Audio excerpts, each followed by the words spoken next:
ॐ रामाय रामभद्राय रामचन्द्राय वेधसे रघुनाथाय नाथाय सीतायाः पतये नमः। अञ्जनानन्दनं वीरं जानकीशोकनाशनं कपीशमक्षहन्तारं वन्दे लङ्काभयङ्करम्। कूजन्तं राम रामेति मधुरं मधुराक्षरम् आरुह्य कविताशाखां वन्दे वाल्मीकिकोकिलम्। శ్రీమద్ రామాయణ రసవాహినిలో ఈ రోజు నుండి కిష్కింధాకాండం మొదలవుతుంది. ఎక్కడైనా కొంచెం అల్లర్లు, గొడవలు, హడావుడి ఎక్కువ జరుగుతూ ఉంటే మనం అందరం అంటూ ఉంటాం కిష్కింధాకాండం మొదలైందని. ఎందుకంటే కిష్కింధాకాండం నుంచే ఇక్కడ రామాయణంలో మనకు ఈ వానరుల యొక్క ఆగమనం జరుగుతుంది. ఇక్కడ నుండి ఈ వానరులు అంటే మాకు ఒక మాతాజీ చెప్తూ ఉండేవారు, వన నరులు అంటే అడవుల్లో నివసించే నరులు అని చెప్పేసి. అంటే వాళ్ళకి ఇంకా సంస్కృతి సంస్కారం అంతగా వంటబట్టలేదు, కానీ వాళ్ళు కూడా నరులే. వాళ్ళు మనం ఈ రోజుల్లో ఎవరినైతే ఆటవిక జాతులు అంటూ ఉంటామో అటువంటి వాళ్ళు వీళ్ళందరూ అని చెప్పి ఈ మాతాజీ వ్యాఖ్యానిస్తూ చెప్తూ ఉండేవారు. వీళ్ళందరూ కూడా అంటే ఇంకా వానర స్వభావం అంటే కొంచెం చంచల స్వభావాన్ని కలిగి ఉండేవారు అన్నమాట. అయితే వీళ్ళిద్దరూ కూడా రామలక్ష్మణులు ఇద్దరికి కూడా కబంధుడు చెప్పడం సుగ్రీవునితో స్నేహం చేసుకోమని. అప్పుడు వాళ్ళు నెమ్మదిగా నడుచుకుంటూ అక్కడికి ఆ పంపా నది తీరానికి వస్తారు. అక్కడ ఋష్యముఖ పర్వతం దగ్గరికి వీళ్ళు అక్కడ ఉన్నారని తెలిసి, అయితే అక్కడ ఆ చక్కటి ఆ దృశ్యాలవి చూసి రాముడికి చాలా బాధ కలుగుతుంది. అయ్యో, సీత పక్కనే ఉంటే ఈ దృశ్యాలను ఈ వాతావరణాన్ని నేను ఎంత ఆనందించి ఉండేవాడినో కదా, సీత ఎన్ని రకాలు నాతో కబుర్లు చెప్తూ ఉండేది అని చెప్పి ఆయన ప్రకృతిని ఎంత రమణీయంగా చూస్తున్నారో ఆయన తీవ్రంగా అంత బాధపడుతున్నారు హృదయంలో. ఎందుకంటే సీత యొక్క ఎడబాటుకి ఆయన మనసులో లేదనమాట. అసలు రాముడిలా మాట్లాడుతున్నాడా అనిపిస్తుంది మాటలన్నీ వింటూ ఉంటే. అంటే అంతటి ప్రేమ సీత పైన శ్రీరామచంద్రునికి ఉండేది. అదంతా మనం ఇందులో కిష్కింధాకాండంలో మొదటి సర్గలో మనకు ఈ విషయాన్ని అన్నీ కూడా తెలుస్తాయి చదివితే. అయితే ఈ విధంగా విపరీతంగా బాధపడుతూ ఉన్నటువంటి రాముడిని చూసి ఇప్పుడు లక్ష్మణుడు రాముడికి బోధించడం మొదలు పెడతాడు. అంటే జీవితంలో దుఃఖం వస్తే ఎట్లాంటి వాళ్ళైనా సరే ఆ శోకంతో మనుషులు తారుమారైపోతూ ఉంటారు. అటువంటి పరిస్థితే రామచంద్ర ప్రభువుకు కూడా వచ్చింది. ఆ సమయంలో లక్ష్మణుడు ఈయనకి హితబోధ చేస్తున్నాడు. నువ్వు ధైర్యం తెచ్చుకో అన్నయ్య, ముందు అన్నీ కూడా శుభాలే జరుగుతాయి. నీలాంటి వాళ్ళు ఇంత బుద్ధిమంతులు ఈ విధంగా ప్రవర్తిస్తే ఎలా ఉంటుంది? నీకు తెలీదా, ఎవరైనా మనకు బాగా మనం ప్రేమించే వాళ్ళు ఎవరైనా మనకు దూరం అయితే బాధ కలుగుతుంది కదా, దానికి నువ్వు ఇంత శోకంలోకి వెళ్ళిపోవడం అన్నది బాగలేదు.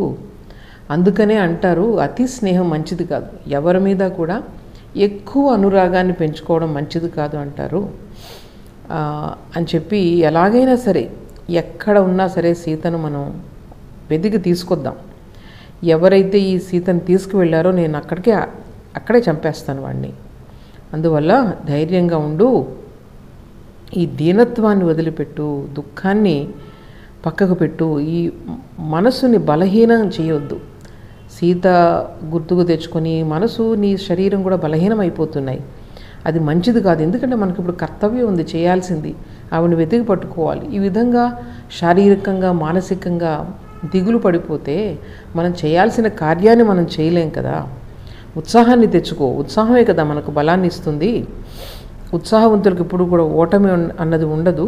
మంచి ఉత్సాహంతో మనం సీతాదేవి కోసం మనం వెతకడానికి ప్రయత్నం చేద్దాం అని చెప్తే రాముడికి అప్పుడు లక్ష్మణుని యొక్క మాటలు విని కొంచెం ధైర్యం వచ్చిందట. అప్పుడు ఆ పంపా నదిని దాటి వెళ్ళారు. ముందు రాముడు వెళ్తూ ఉంటే వెనకే ఈ లక్ష్మణుడు కూడా అనుసరించాడు. ఈ విధంగా వీళ్ళు ఒకళ్ళ వెనకాల ఒకరు నడుచుకుంటూ వస్తున్నారు. ఈ ఋష్యముఖ పర్వత ప్రాంతంలో వీళ్ళు నడుస్తూ ఉంటే అప్పుడు సుగ్రీవుడు వీళ్ళని చూశాడట. చూసి అతను విపరీతంగా భయపడిపోయాడు. ఎందుకు? అతను తన యొక్క అన్నగారితో వాలితో అతనికి వైరం ఉంది కదా. ఈ వాలి ఈ కోపంతో తన మీదకి చాలామంది అప్పటికే చాలామందిని పంపిస్తూ ఉన్నాడు వీళ్ళ మీద దాడి చేయడానికి.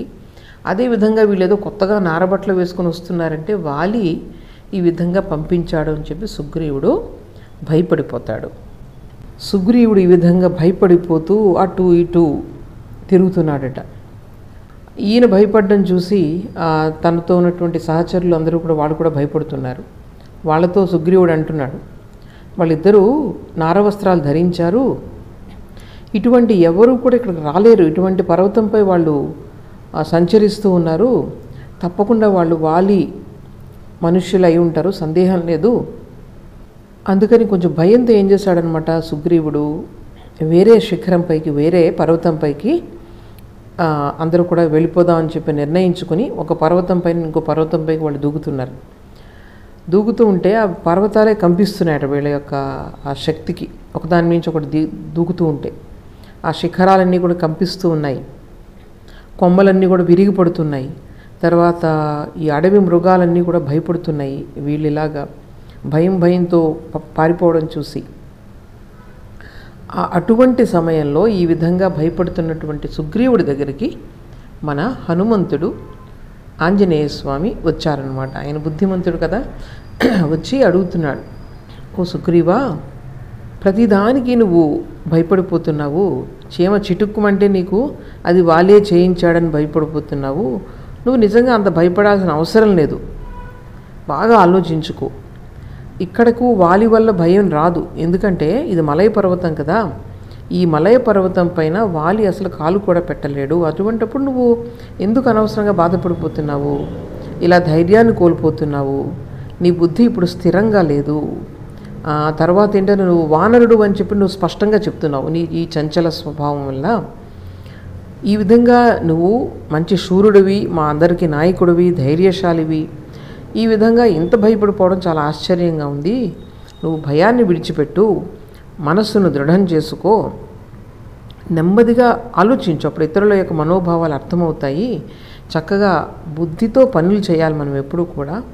అలాగా బుద్ధిని ఆశ్రయించని రాజు ఎప్పుడూ కూడా సరిగా ప్రజలను కూడా పరిపాలించలేడు అని చెప్తే అప్పుడు సుగ్రీవుడు అంటున్నాడు, చూడు హనుమంతుడా, చూడు వీళ్ళిద్దరిని బాగా నువ్వు పరీక్షించి చూడు ఎలా ఉన్నారో. ఆజానుబాహువులు, పెద్ద పెద్ద కళ్ళు ఉన్నాయి, చక్కగా దేవతల్లాగా ఉన్నారు చూడడానికి, ఆయుధాలన్నీ ధరించారు. అటువంటి వాళ్ళని చూస్తూ ఉంటే మనం భయపడకుండా ఎట్లా ఉండగలం మనం? నాకెందుకో తెలీదు వాళ్ళే వీళ్ళిద్దరిని పంపించాడని అనిపిస్తూ ఉంటుంది. ఎందుకంటే ఆయనకి రకరకాల స్నేహితులు ఉన్నారు, రాజుల మధ్యలో కూడా చాలామంది స్నేహితులు ఉన్నారు. అందులోనూ ఈ రాజుల్ని అసలు నమ్మకూడదు మనం. ఇప్పుడు ఇట్లాంటి వాళ్ళని ఎప్పుడు కూడా మనం అలాగ ఊరికే వదిలేయకూడదు, వాళ్ళని ఒక కంట కనిపెడుతూ ఉండాలి. మనం అలా లేకపోతే కనుక ఏదో ఒక సమయం చూసుకుని వాళ్ళు మన మీద దాడి చేస్తారు. వాలికి బాగా ఎప్పుడు ఏ పని చేయాలో బాగా తెలుసు, కాబట్టి మనం చాలా జాగ్రత్తగా ఉండాలి.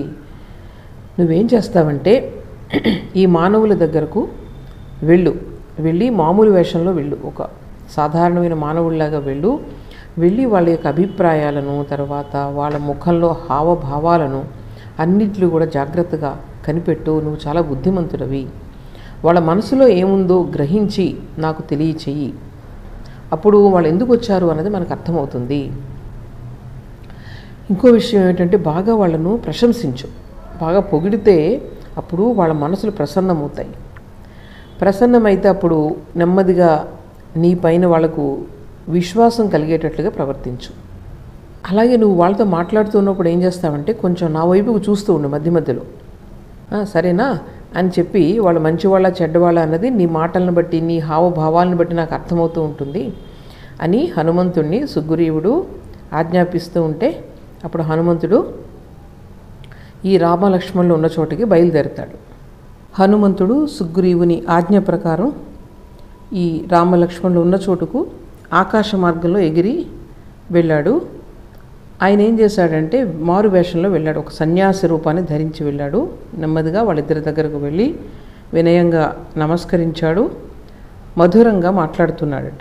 ఆయన మాటలో నేర్పరి బుద్ధిమంతుడు హనుమంతుడు మాట్లాడుతున్నాడు. మీరు చూడడానికి దేవతల్లాగా ఉన్నారు, మిమ్మల్ని చూస్తూ ఉంటే రాజర్షుల్లాగా కనిపిస్తున్నారు, కానీ మునుల వేషంలో ఉన్నారు. తర్వాత ఏమో ఈ ధనుస్సు బాణాలు ఇవన్నీ కూడా ధరించి ఉన్నారు. మిమ్మల్ని చూస్తూ ఉంటే ఇక్కడున్న మృగాలన్నీ కూడా భయపడుతున్నాయి. అసలు మీరెవరు, ఇక్కడికి ఎందుకు వచ్చారు? మీకు చాలా ధైర్యం ఉందని మీ ఆయుధాలే మాకు చెప్తున్నాయి. ఇంత పెద్ద మహా బాహువులు కలిగి ఉన్నారు, అసలు మీరెవరు అని హనుమంతుడు అడుగుతున్నాడు. అలాగే మీరు పొగుడుతున్నాడు, బాగా మంచి బలపరాక్రమాలు కలవారని తెలుస్తుంది. మీ ధనుస్సులేమో చక్కగా ఇంద్రధనుస్సులా ఉన్నాయి. మీరు శత్రువుల్ని చక్కగా చీల్చి చెండాడుతారని అర్థమవుతుంది. మిమ్మల్ని చూస్తూ ఉంటే చాలా పరాక్రమవంతుల్లా కనిపిస్తున్నారు. మీ బాహువులు చక్కగా ఎంతో చక్కటి పొడవుగా ఉన్నాయి, బలంగా ఉన్నాయి. అసలు మీరెవరు? మీ యొక్క కాంతి చేత ఈ పర్వతమే ప్రకాశించిపోతుంది. రాజ్యాలన్నీ ఏలవలసిన వాళ్ళు మీరు ఎందుకు ఇక్కడ ఈ పర్వత ప్రాంతాల్లో తిరుగుతున్నారు? మీ చూడండి, ఒక్కొక్క మాట ఆయన మాట్లాడుతున్నాడు. కొంచెం పొగుడుతున్నాడు, తర్వాత తను ప్రశ్నను వేస్తున్నాడు. మీ నేత్రాలు చాలా తామర రేకుల్లా ఉన్నాయి. తర్వాత మీరిద్దరిని చూస్తుంటే ఒకరికొకరు పోలికలు ఉన్నాయి. ఎక్కడి నుంచో దేవలోకం నుంచి దిగి వచ్చారా అనిపిస్తుంది మిమ్మల్ని చూస్తూ ఉంటే. తర్వాత ఈ భూలోకానికి దిగి వచ్చిన సూర్యచంద్రులా అనిపిస్తూ ఉన్నారు. మీ భుజాలు చూస్తూ ఉంటే ఆ భుజాలకు అలంకారాలు ఉంటే ఎంత బాగుండేదో కదా. మీరు అసలు తలుచుకుంటే ఈ సముద్రాలు, నదులు, పర్వతాలతో కూడినటువంటి ఈ భూమండలాన్ని అంతా కూడా పరిపాలించగల సమర్థులని నాకు అర్థమవుతోంది. ఈ అంబుల పొదిలో ఉన్న బాణాలు ఉన్నాయి కదా, అవి సర్పాల్లాగా ఉన్నాయి. మీ ఓరలలో ఉన్నటువంటి ఖడ్గాలు కూడా సర్పాల్లాగా కనిపిస్తున్నాయి. నేను ఇంత మాట్లాడుతున్నా మీరు ఒక్క మాట కూడా మాట్లాడటం లేదేంటి? సరేలేండి, నేను నా విషయానికి వస్తాను. మాకు సుగ్రీవుడు అనే వానరరాజు ఉన్నాడు. అతడేమో తన అన్నగారైనటువంటి వాలి చేత అవమానించబడి దేశ బహిష్కరణ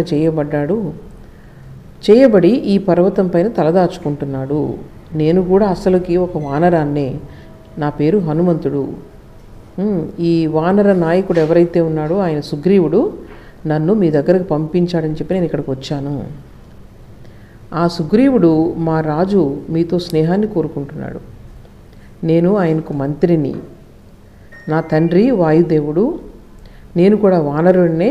నాకు ఏ విధంగా కావలసిన ఆ విధమైన రూపాన్ని నేను ధరించగలను, ఇష్టమైన ప్రదేశానికి వెళ్ళగలను, నాకు ఆ సమర్థత ఉంది. ఈ సుగ్రీవుడికి సహాయపడేందుకు మీ వద్దకు ఈ ఋష్యముఖ పర్వతంపైకి నేను సన్యాసి రూపంలో వచ్చాను. హనుమంతుని మాటలు విని శ్రీరామునికి ఎంతో ఆనందం కలిగింది. లక్ష్మణుడితో అంటున్నాడు, చూడు లక్ష్మణ, ఎవరి కోసమైతే మనం వెతుక్కుంటూ వచ్చామో ఆ సుగ్రీవుని యొక్క మంత్రి హనుమంతుడు నన్ను వెతుక్కుంటూ వచ్చాడు. ఎంత చక్కగా మాట్లాడుతున్నాడు చూడు. ఇతను మంచి స్నేహపాత్రుడు. అలాగే శత్రు సంహారం చేయగల శక్తి, నేర్పు కూడా రెండు ఇతనికి ఉన్నాయి. చూడు, హనుమంతునితో చక్కగా నువ్వు కూడా చక్కగా మాట్లాడు. ఇతన్ని చూస్తూ ఉంటే ఆ మాట్లాడే తీరు, ఆ కార్యదక్షత చూస్తూ ఉంటే మొత్తం వేదాలన్నీ కూడా చదివిన వాళ్ళ కనిపిస్తున్నాడు. ఇంకో విషయం ఏంటంటే వ్యాకరణంలో కూడా అసలు తప్పు లేవు. మాట్లాడిన మాటల్లో వ్యాకరణబద్ధంగా మాట్లాడుతున్నాడు.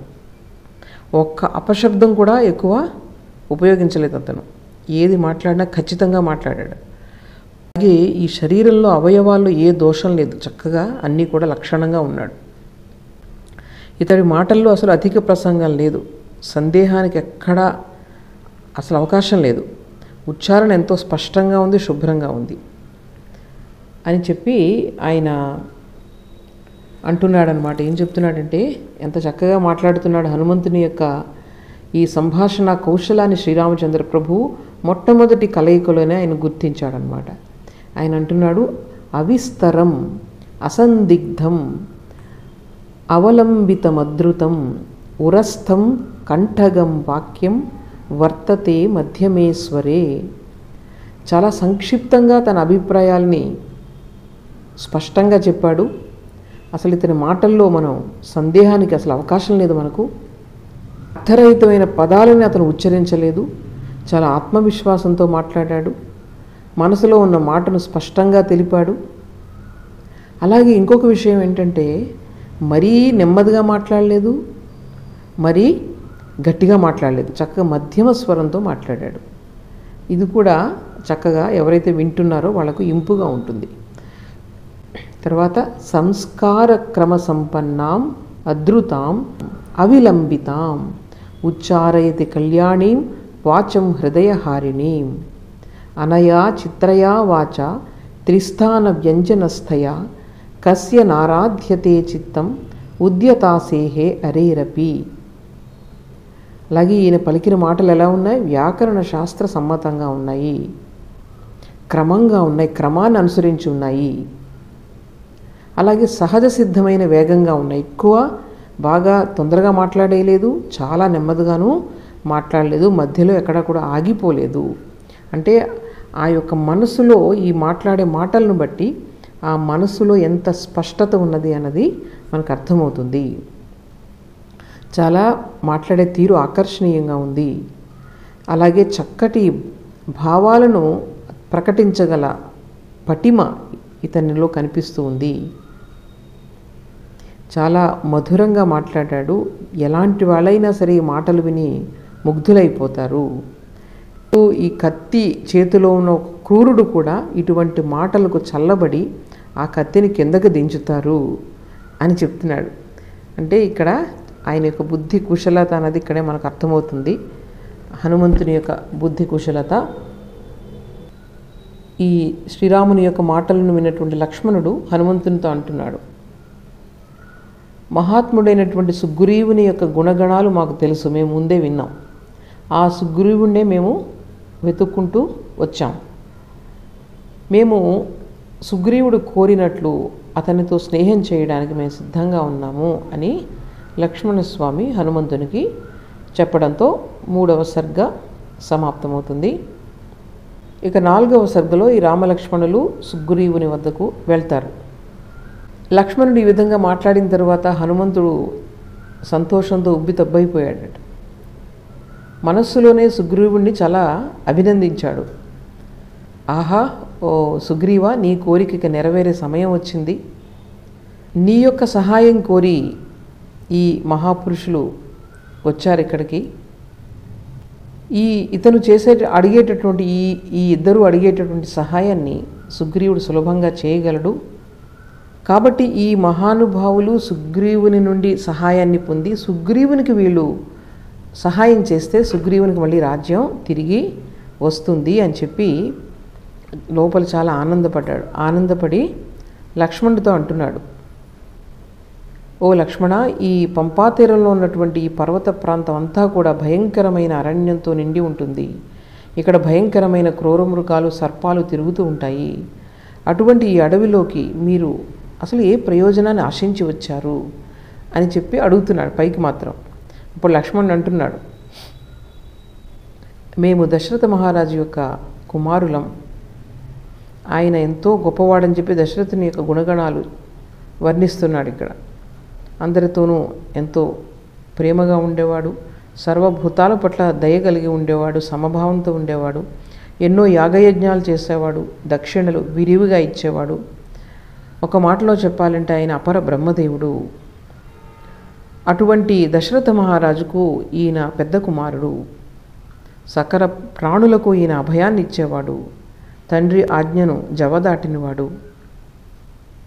అలాగే దశరథ మహారాజు యొక్క 4 పుత్రుల్లో కూడా ఇతను గుణసంపన్నుడు, సకల గుణసంపన్నుడు. దశరథ మహారాజు వరం కోరడం వల్ల ఈయన రాజ్య భ్రష్టుడయ్యి ఇప్పుడు అడవుల్లో నివసిస్తున్నాడు. ఎంతో ఇంద్రియ నిగ్రహం కలవాడు. ఈయన భార్య సీతాదేవి కూడా ఈ వనాలకు ఆయన్ని అనుసరించి వచ్చింది. నేనేమో ఇతడికి తమ్ముడిని, నా పేరు లక్ష్మణుడు. ఈయనకు సేవలు చేసుకోవడమే నేను జీవిత కార్యంగా భావిస్తూ ఉన్నవాడిని. నా అన్న ఎటువంటి వాడంటే ఎవరైనా ఏదైనా కొంచెం సహాయం చేస్తే చాలు, ఎప్పుడు కూడా ఆయన జీవితంలో కూడా ఎప్పుడు మరువడు. అలాగే తనకు చిన్న సహాయం ఎవరైనా చేస్తే దాన్ని చాలా గొప్పగా పెద్దదిగా చేసి అందరికీ చెప్తాడు. ఈయన యొక్క ఆశయం ఏంటంటే సర్వ ప్రాణికోటికి కూడా మేలు చేయాలి, అదే తన జీవన లక్ష్యంగా పెట్టుకున్నాడు.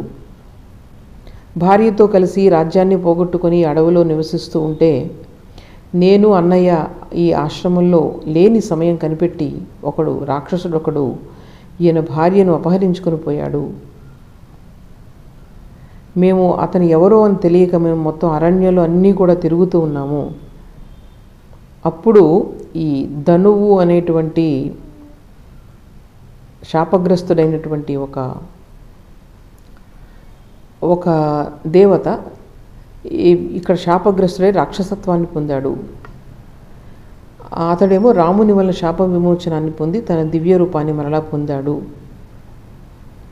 ఈ ధనువు ఈయన కబంధుడు అనే పేరుతో తిరుగుతూ ఉండేవాడు. ఇతడే మాకేం చెప్పాడంటే ఈ సుగ్రీవుడు అనే వానరరాజు ఒకడున్నాడు, అతని సహాయంతో నీ భార్యను అపహరించిన వాడిని గురించి తెలుసుకోవచ్చు. అతడు ప్రస్తుతం ఆ సుగ్రీవుడు అనే ఆయన ఋష్యముఖ పర్వతంపై తన మంత్రులతో నివసిస్తూ ఉన్నాడు. వెంటనే వెళ్ళి అతన్ని కలుసుకొని నీ కార్యాన్ని సాధించుకో అని ఆ ధనువు ఆకాశ మార్గంలో వెళ్ళిపోయాడు. అందుకని మేమేమో ఆయన చెప్పినట్లుగానే ఇక్కడికి వెతుక్కుంటూ సుగ్రీవుని యొక్క సహాయాన్ని కోరడానికి ఇక్కడికి వచ్చాము.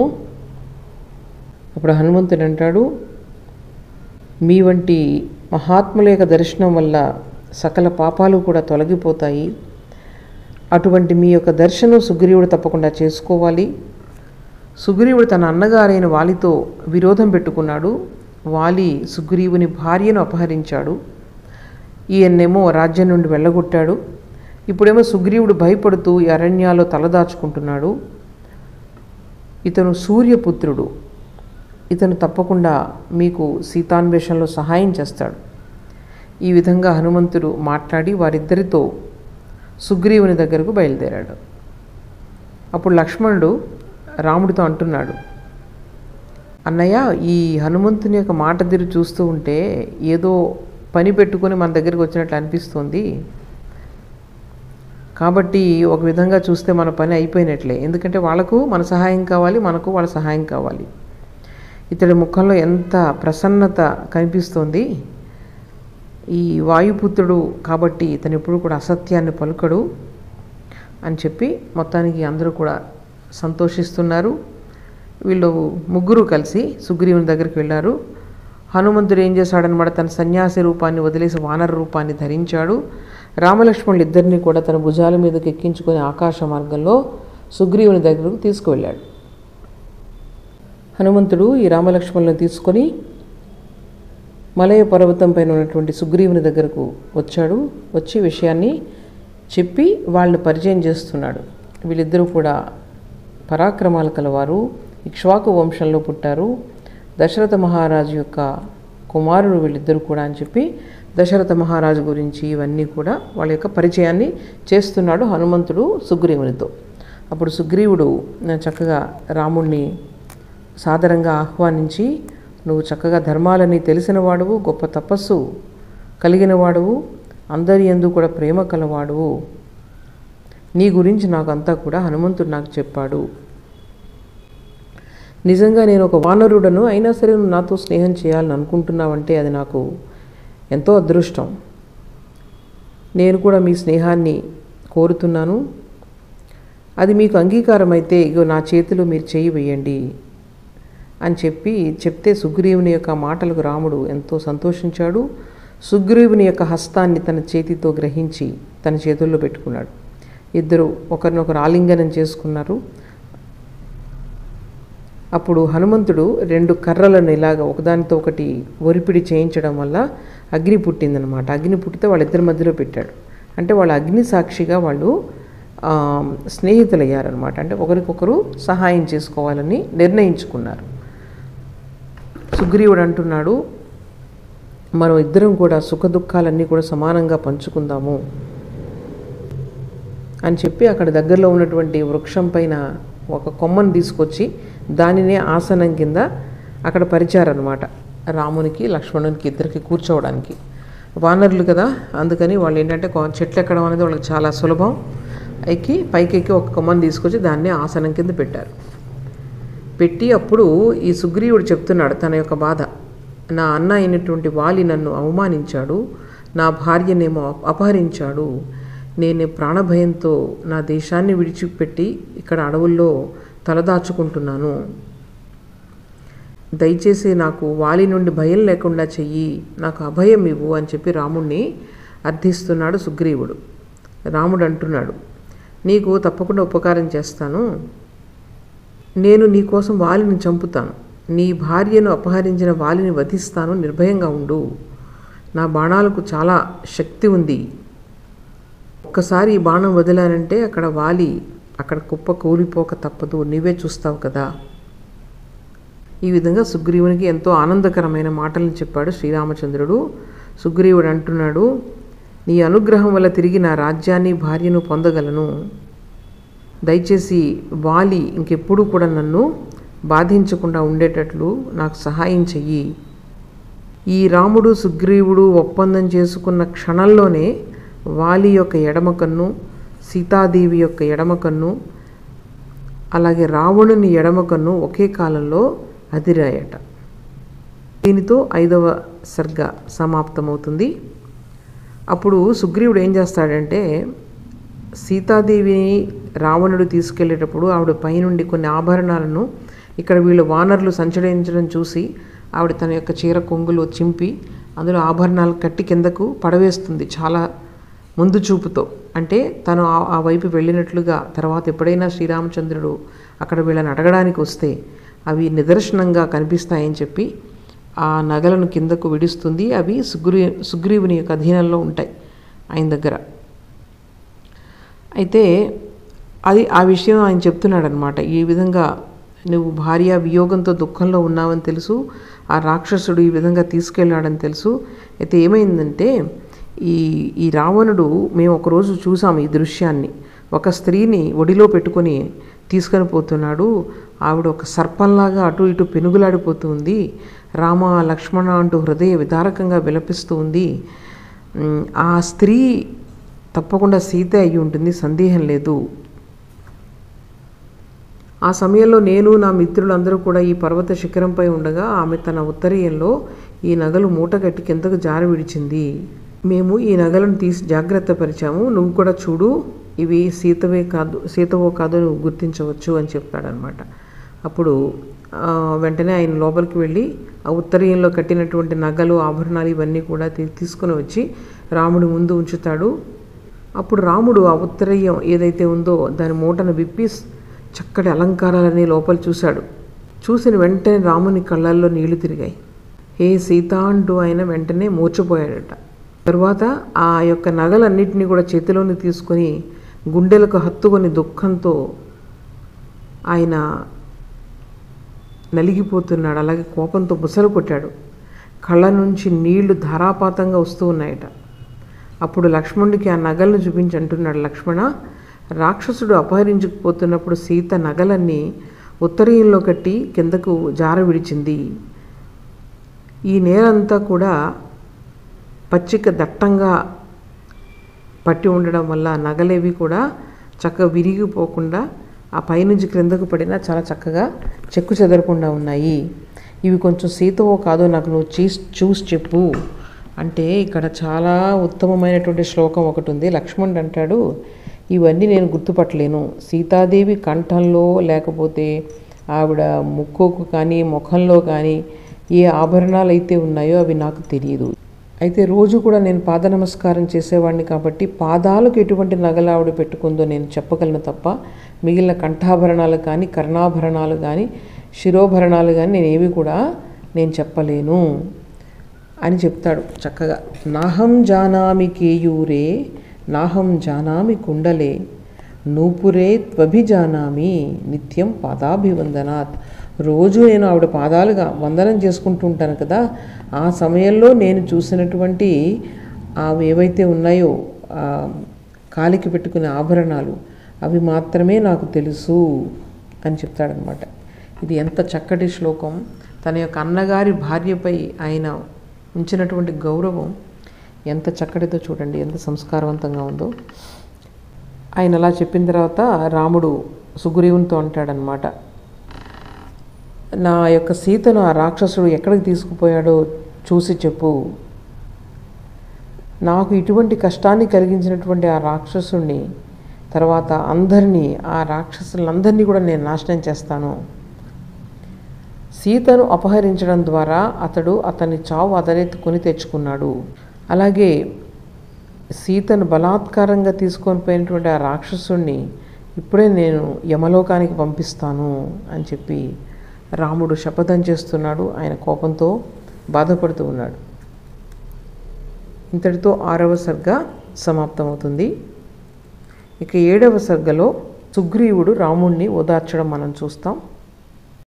సుగ్రీవుడు రాముడితో అంటున్నాడు, సీతను అపహరించినటువంటి ఆ రాక్షసుని యొక్క వివరాలు నాకు తెలియదు. నీవు మాత్రం దుఃఖాన్ని విడిచిపెట్టు, నేను నీకు తప్పకుండా సహాయం చేస్తాను, నీకు ప్రతిజ్ఞ చేస్తున్నాను. ఈ రావణుని, అతని యొక్క పరిచర జనాన్ని అందరినీ కూడా చంపి నీ యొక్క శౌర్య పరాక్రమాలను ప్రదర్శించేటట్లు, నీకు సంతోషం కలిగేటట్లు నేను నీకు సహాయం చేస్తాను, ధైర్యంగా ఉండు. నీ సహజ గుణమైనటువంటి ధైర్యాన్ని మళ్ళీ నువ్వు తీసుకొనిరా. నీ వంటి వీరుడు ఈ విధంగా అధైర్యపడకూడదు. రాముని యొక్క దుఃఖాన్ని చూస్తున్నాడు సుగ్రీవుడు, ఈ విధంగా ఓదారుస్తున్నాడు. భార్య వియోగం అనేది ఎంత బాధాకరమో నాకు బాగా తెలుసు. నేను ఆ బాధను అనుభవిస్తూనే ఉన్నాను. నేను దుఃఖిస్తున్నాను, కానీ నీలాగా అధైర్యపడడం లేదు. నేను ఒక వానరుణ్ణి, చంచల మనస్కుణ్ణి అయినప్పటికీ నా భార్యను గురించి నేను అంతగా దుఃఖించడం లేదు. అంటే నీ వంటి మహాత్ముడు, విద్యావంతుడైనటువంటి ఆ వ్యక్తి ఈ విధంగా అధైర్యపడకూడదు. ఈవెన్ సుగ్రీవుడు కూడా రాముడికి, అంటే శ్రీరాముడు ఎంతటి దుఃఖాన్ని అనుభవిస్తున్నాడో మనకు అర్థమవుతుంది. సుగ్రీవుడు కూడా ఆయనకు ఉపదేశాలను ఇస్తున్నాడు. నువ్వు కన్నీటిని ఇంక కార్చవద్దు, ధైర్యాన్ని వదలొద్దు. ఎప్పుడూ కూడా బుద్ధి ఎవరికైతే ఉందో, బుద్ధిమంతులు ఇటువంటి కష్టాలు వచ్చినప్పుడు, ఆ తర్వాత ప్రాణభయం కలిగినప్పుడు ఇలాగ అధైర్యపడరు, దుఃఖపడరు. బుద్ధిబలం ఎవరికి లేదో వారే అధైర్యపడతారు. నేను నీకు చేతులు జోడించి నేను చెప్తున్నాను, ప్రార్థిస్తున్నాను, నీ సహజమైనటువంటి ధైర్య పరాక్రమాలను మళ్ళా నువ్వు అవలంబించు, దుఃఖాన్ని విడిచిపెట్టు. ఎందుకంటే దుఃఖపడే వాళ్ళకి సుఖం ఉండదు, వాళ్ళు పరాక్రమాన్ని ప్రదర్శించలేరు, అలాగే ప్రాణాపాయం కూడా కలుగవచ్చు. కాబట్టి ధైర్యాన్ని తెచ్చుకో. నేను నీ మేలు కోరుతున్నటువంటి స్నేహితునిగా నీకు చెప్తున్నాను. నేను నీకు ఉపదేశం చేస్తున్నానని మాత్రం అనుకోవద్దు. ఈ స్నేహాన్ని గౌరవించేవాడిని, నీ మేలును కోరేవాడిని కాబట్టే చెబుతున్నాను. ఈ సమస్త లోకం నీ వల్ల ఎంతో ఉపకారాలు పొందాలి. కాబట్టి మా అందరి హితం కోసం నువ్వు ధైర్యంగా ఉండాలి అని చెప్పి చక్కగా ఓదారుస్తున్నాడు సుగ్రీవుడు రాముణ్ణి. అప్పుడు శ్రీరాముడు తన పంచెతో ముఖాన్ని తుడుచుకున్నాడట, కన్నీళ్లను తుడుచుకొని అంటున్నాడు సుగ్రీవునితో, నీవు నా మిత్రుడివి, నా మేలు కోరి నువ్వు చెప్తున్నావు, నన్ను ఊరడిస్తున్నావు, నాకు కర్తవ్యాన్ని గుర్తు చేశావు. ఇటువంటి సమయంలో నీ వంటి మిత్రుడు దొరకడం నిజంగా చాలా కష్టమైనది, నా అదృష్టం ఇది. కొంచెం నా సీతను ఎక్కడ ఎవరు దాచి ఉంచారో వెతికిపెట్టు, ఆ రాక్షసుడు ఎక్కడుంటాడో చెప్పు, ఆ ఒక్క సహాయం నీవు చెయ్యి. అది ఒక్కటి చేస్తే కనుక మిగిలిందంతా కూడా నేను వాళ్ళని ఎదిరించి మొత్తం వాళ్ళందరినీ కూడా నాశనం చేస్తాను. నువ్వు ఆ ఒక్క సహాయం చేస్తే నీకు నువ్వు ఆశించేటటువంటి అన్ని రకాలైనటువంటి సహాయాన్ని నేను చేస్తాను. నీ అన్న వాలిని వధిస్తాను. ఆ మాట యథార్థము. నేను ఎప్పుడూ కూడా అసత్యం పలకలేదు, ఇక పైన కూడా నేను పలుకను. వాలిని వధిస్తాను అని చెప్పి నీకు ప్రతిజ్ఞ చేస్తున్నాను. ఇది నా శపథము. ఈ విధంగా సుగ్రీవుడు రాముని యొక్క మాటలు విన్నాడు, ఎంతో సంతృప్తి చెందాడు. ఆయన యొక్క సహచరులు కూడా ఎంతో ఆనందాన్ని పొందారు. వారిద్దరూ చాలాసేపు కూర్చొని సుఖదుఖాలు మాట్లాడుకున్నారు. అలాగే వారు పరస్పరం చేసుకున్నటువంటి ప్రతిజ్ఞలు ఏ విధంగా వాళ్ళు ఆచరణలో పెట్టాలి అన్నది ప్రణాళికలు వేసుకుంటున్నారు. సుగ్రీవుడు రాముని యొక్క మాటలు విని ఇక తన యొక్క కార్యం అయిపోయిందని భావించాడట. అంతగా సంతోషించాడు. తర్వాత సుగ్రీవుడు చెప్తున్నాడు అసలు తనకి ఈ స్థితి ఎలా వచ్చింది అన్న విషయాన్ని శ్రీరామునికి చెప్తున్నాడు. శ్రీరామునితో అంటున్నాడు, నేను ఒక మంచి స్నేహితుడని అని చెప్పి నేను అనిపించుకుంటాను. నీతో అగ్నిసాక్షిగా ఒప్పందం చేసుకోవడం వల్ల నా యొక్క గౌరవం మరింత పెరిగింది. నా గుణాలను గూర్చి నేను నీకు చెప్పుకోకూడదు, తర్వాత నీకే తెలుస్తుంది. స్నేహం విలువ తెలిసిన వాళ్ళు ధనాన్ని కానీ, సుఖాన్ని కానీ, దేశాన్ని కానీ, ప్రాణాన్ని కానీ స్నేహితుని యొక్క నిమిత్తం కోసం వదులుకోవడానికి ఎప్పుడు కూడా వెనుకంజ వేయరు అన్నాడు. అంటే అప్పుడు రాముడు సుగ్రీవునితో అంటున్నాడు, నీవు చెప్పిందంతా కూడా నిజం చెప్పావు నువ్వు. అంటే అప్పుడు సుగ్రీవుడు అంటున్నాడు, నా అన్న అయినటువంటి వాలి నన్ను అవమానించాడు, నా భార్యను అపహరించాడు. ఏం చేయాలో తోచక భయంతో ఈ ఋష్యమూక పర్వతం పైన నేను తలదాచుకుంటున్నాను. అప్పటి నుంచి కూడా నా మనసులో లేదు. నీవు ఈ సమస్త లోకంలో అందరి భయాన్ని పోగొట్టి రక్షణ కలిగించగలిగే సమర్థుడవు. నేను ఈ భయం గుప్పిట్లో ఇరుక్కుపోయి ఉన్నాను, అనాథగా మిగిలిపోయాను. ఇకపై నీవే నాకు దిక్కు అని చెప్పి సుగ్రీవుడు రాముడితో అన్నాడు. అప్పుడు రాముడు చెప్తున్నాడు, నీ భార్యను అపహరించిన వాలిని నేను వధిస్తాను. నా బాణాలు చాలా శక్తివంతమైనవి. ఆ తర్వాత ఒకసారి వాటిని వదిలానంటే మళ్ళీ తిరిగి రావది. నేను ఒకసారి బాణం వేశానంటే అది తప్పకుండా వాలిని చంపే వెనక్కి తిరిగి వస్తుంది. అప్పుడు సుగ్రీవుడు అంటున్నాడు, మళ్ళీ రాముడిని ఎంతో ప్రశంసిస్తూ అంటున్నాడు, నేను కూడా నీకు శపథం చేసి చెప్తున్నాను. నీతో ఎంతో ఆత్మీయంగా నేను భావించడం వల్ల నా దుఃఖాన్నంతా కూడా నీ దగ్గర చెప్పుకున్నాను.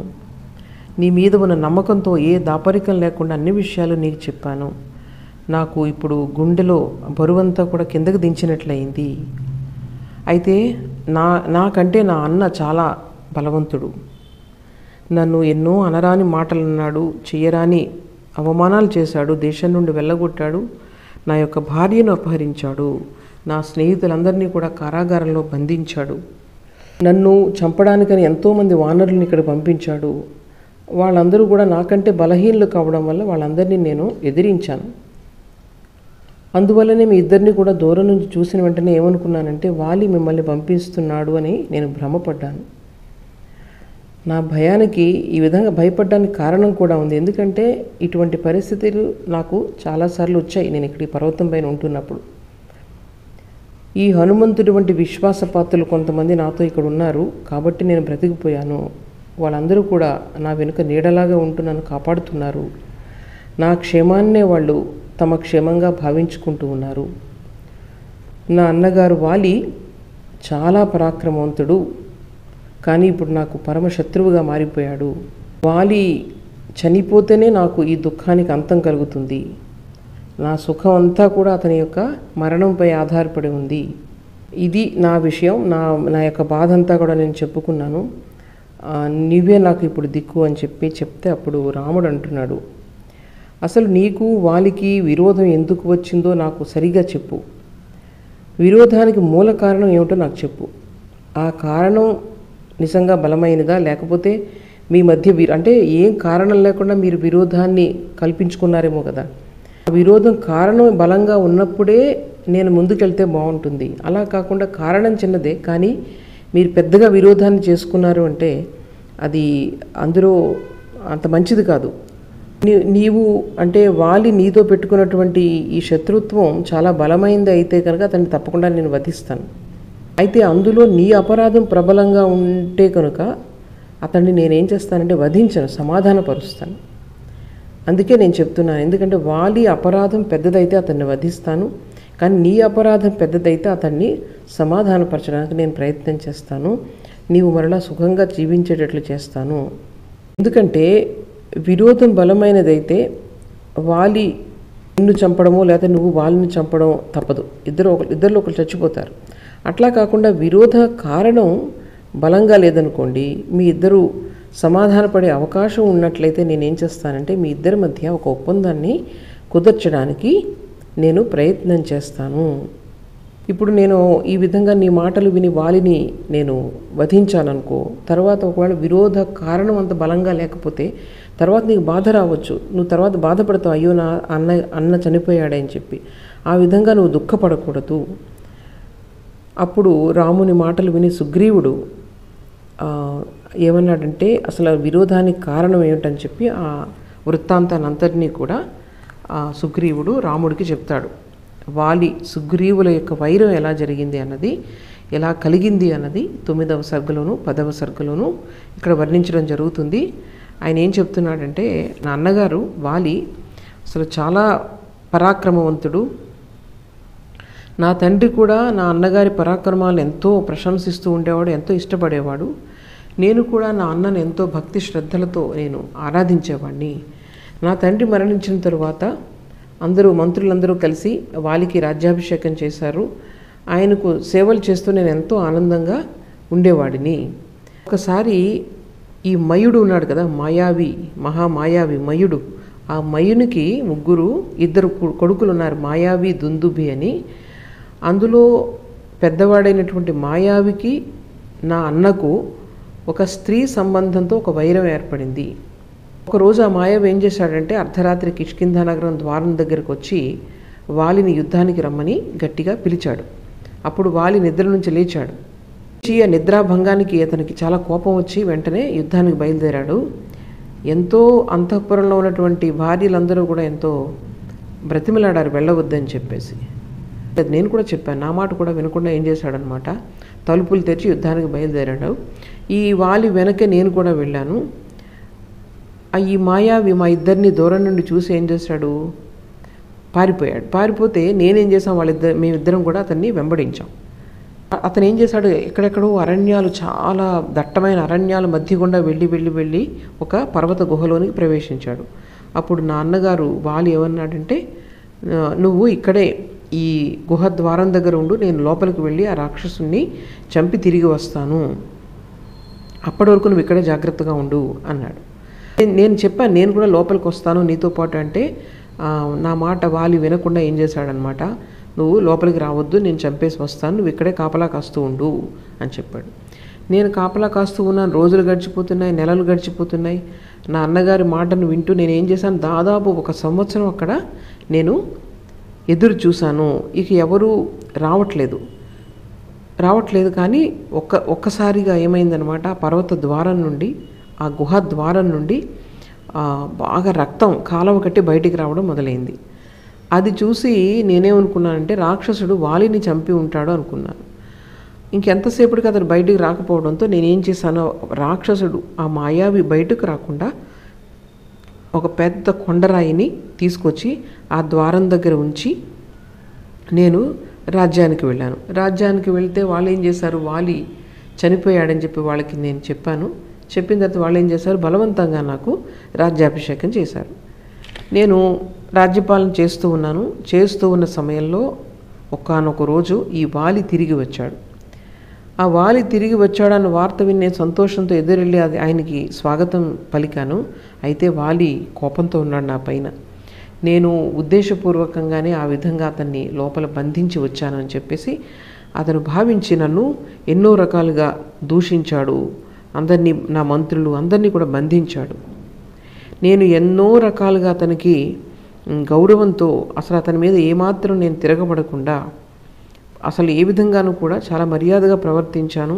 నేను అతని పాదాలు తాకి నమస్కరించి నా పట్ల అనుగ్రహం చూపించమని, నాకు తెలియకుండానే తప్పు జరిగిందని చెప్పి ప్రాధేయపడ్డాను. అతను కోపావేశంతో నాపై విరుచుకుని వచ్చాడు. ఎంతగానో నేను బ్రతిమాలుకున్నా సరే నా మాట అతను ఆలకించలేదు. నన్ను నమ్ము, నేను చెప్పేదంతా కూడా నేను నిజం చెప్తున్నాను, నీవు చెప్పినట్లుగానే నేను అక్కడ ఆ గుహ ద్వారం వద్ద నిలబడి 1 సంవత్సరం పైగా నేను వేచి ఉన్నాను. ఈ లోపల ఎప్పుడైతే రక్తం బయట నుంచి వచ్చిందో, నువ్వు రావట్లేదో చూసి నిన్ను ఆ రాక్షసుడు చంపాడని నేను అనుకున్నాను. అక్కడే నేను బిగ్గరగా ఏడ్చాను, బలహీనతకు లోనయ్యాను, ఏం చేయాలో తోచలేదు. నేను ఇంకా ఆ రాక్షసుడు లోపల బంధించబడ్డాడని చెప్పి నేను ఆ లోపల ఒక పెద్ద బండరాయిని తీసుకొచ్చి ఆ గుహ దగ్గర పెట్టి నేను కిష్కింధకు చేరుకున్నాను. నేను ఎంత చెప్పినా వినకుండా నన్ను వీళ్ళు రాజ్యాభిషేకం నాకు చేశారు. అని చెప్పి ఎంత చెప్పినా సరే వాలి వినలేదు. వాలి అన్నాడనమాట, నేను లోపలికి వెళ్ళి వాళ్ళందరినీ కూడా వెతికి ఎక్కడెక్కడో దాక్కుని ఉన్నారు, ఆ వెతికి వాళ్ళ కుటుంబాన్ని అంతటినీ కూడా బయటికి తీసుకొచ్చి వాళ్ళందరినీ కూడా చంపివేయడంతో రక్తం అంతా కూడా బయటికి ప్రవహించి ఆ రక్తపు మడుగులోంచి నేను బయటికి వచ్చి ఆ యొక్క గుహ నుంచి బయటికి వచ్చి సుగ్రీవా అని ఎన్నిసార్లు పిలిచినా సరే సమాధానం రాలేదు. దాంతో నాకు దుఃఖం వచ్చి అక్కడ అడ్డుగా ఉన్నటువంటి కొండరాయిని గట్టిగా తన్ని దాన్ని అడ్డం తొలగించి నేను బయటపడ్డాను. ఈ క్రూరుడైనటువంటి నా తమ్ముడు సుగ్రీవుడు నా పట్ల గౌరవం ప్రేమ లేకుండా నా రాజ్యం కాజేయాలనే కోరికతో నేను బయటకు రాకుండా ఈ విధంగా చేశాడు అని చెప్పి నా మీద మండిపడ్డాడు నా అన్నగారు వాలి. వెంటనే నన్ను దేశాన్ని విడిచిపోమ్మని నన్ను ఆజ్ఞాపించాడు. అంతేకాకుండా నేను దేశం నుండి నేను వచ్చేస్తూ ఉంటే నా భార్యను అపహరించాడు. ఈ విధంగా భార్య వియోగంతో నేను ఈ గుట్టలు, నదులు, సముద్రాలు తిరిగి ఈ పర్వతంపై తలదాచుకుంటున్నాను. వేరే కారణాల వల్ల వాలి ఈ ఋష్యముఖ పర్వతంపైకి రాలేడు. అందువల్ల ఇక్కడ నేను ఈ ప్రాంతంలో నేను తలదాచుకున్నాను అని రాముడితో చెప్తున్నాడు. ఈ విషయాలన్నీ కూడా నీకు యథార్థంగా చెప్తున్నాను, ఏ విషయాన్ని కూడా నేను దాచిపెట్టలేదు. నేను ఏ దోషము చేయకపోయినా నాకు ఇంత పెద్ద శిక్ష విధించాడు. దయచేసి నన్ను అనుగ్రహించు, నాకు ఈ భార్య వియోగం నుంచి నన్ను దూరం చెయ్యి చెప్పి రాముని వద్ద ప్రాధేయపడ్డాడు సుగ్రీవుడు. ఇప్పుడు రాముడు అన్నాడు, తప్పకుండా నీకు అన్యాయం చేసినటువంటి వాలిపైన నేను నా బాణాలను ప్రయోగిస్తాను. నీ భార్యను అపహరించి అతడు ఎంతో పాపం చేశాడు. అటువంటి పాపాత్ముడైన వాలి నా కంటపడగానే మరణిస్తాడు. ఈ భార్య వియోగం అన్నది ఎంత బాధాకరమో నేను ఇప్పుడు స్వయంగా అనుభవిస్తున్నాను. అందువల్ల నీ కష్టాన్ని నేను అర్థం చేసుకోగలను. నిన్ను ఈ శోక సముద్రం నుండి నేను బయటికి తీసుకుని వస్తాను. అలాగే ఈ యొక్క రాజ్యానికి నిన్ను ఒక ప్రభువుగా నేను చేస్తాను అని అభయం ఇచ్చాడు సుగ్రీవునికి రాముడు. ఆ శ్రీరాముని యొక్క అభయానికి సుగ్రీవుడు ఆనందపరవశుడయ్యాడు. దానితో ఇక్కడ 10వ సర్గ కిష్కింధాకాండంలో 10వ సర్గ సమాప్తమవుతుంది. ఈరోజు ఇక్కడితో ముగిద్దాం. వచ్చే వారం 11వ సర్గ నుండి 20వ సర్గ వరకు చూద్దాం. ఓం అసతో మా సద్గమయ తమసో మా జ్యోతిర్గమయ మృత్యోర్మా అమృతంగమయ. ఓం శాంతి శాంతి శాంతి. హరి ఓం తత్సత్. శ్రీరామకృష్ణార్పణమస్తు.